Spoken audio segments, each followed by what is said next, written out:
అమృత పదములో నిరంతరం అమృత పదములో ఉంటున్నారు. పరమ వ్యోమ అనబడేటువంటి జ్ఞాన రూపమైనటువంటి ఆకాశంలో జ్ఞానాకాశంలో విహరిస్తూ ఉన్నారు. పరంబ్రహ్మ భావాన్ని పొందినటువంటి మీకు మేమెప్పుడూ కూడా వినయ విధేయతలతో మిమ్మల్ని సేవ చేసుకుంటూ ఉంటాం.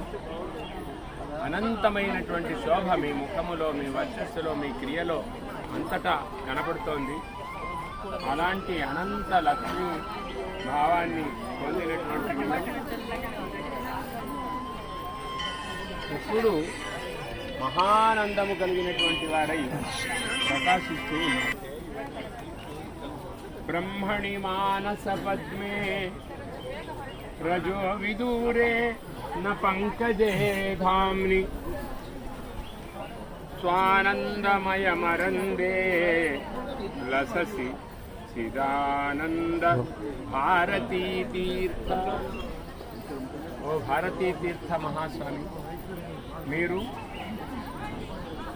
అపారమైనటువంటి బ్రహ్మస్వరూపములో ఉన్నారు. మానస పద్మములో విరాజిల్లుతూ ఉండేటువంటి బ్రహ్మస్వరూపములో ఉన్నారు. భౌతికంగా మీరు మా అందరికీ ఒక జ్ఞాన కమలములో ప్రకాశిస్తున్నట్టుగా మాకు అనిపిస్తోంది. బ్రహ్మస్వరూపముతో పరబ్రహ్మస్వరూపమే మీ రూపంలో ఇక్కడ నిర్వ్యాజంగా, నిష్కపటంగా, నిరాలంబంగా ఏ వ్యవహారములు లేని ఒక దివ్యమైనటువంటి స్వరూపముతో మీరు ప్రకాశిస్తున్నారు. ఏమాత్రము రజోగుణానికి తమోగుణానికి సంబంధము లేకుండా శుద్ధ సత్వస్వరూపముతో ప్రకాశిస్తూ ఉన్నారు.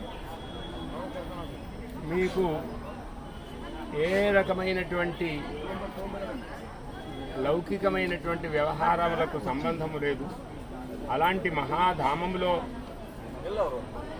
స్వానందమనే మరందమును, స్వానందమనే మకరందాన్ని నిరంతరం అనుభవిస్తూ ఉన్నటువంటి మీరు చిదానందమును అనుభవిస్తూ ఉన్నారు. అలాంటి ఓ భారతీ తీర్థ స్వామి ప్రకాశించదు కాక. హే స్వామినః భవతాం దివ్య దర్శనం అస్మాకం భవతి బ్రహ్మరూపేణ మానస పద్మే అస్మాకం సర్వేషాం హృదయ పద్మే రజో విదూరే రజోరహితే తమోరహితే దివ్య శుద్ధ సత్వస్వరూపే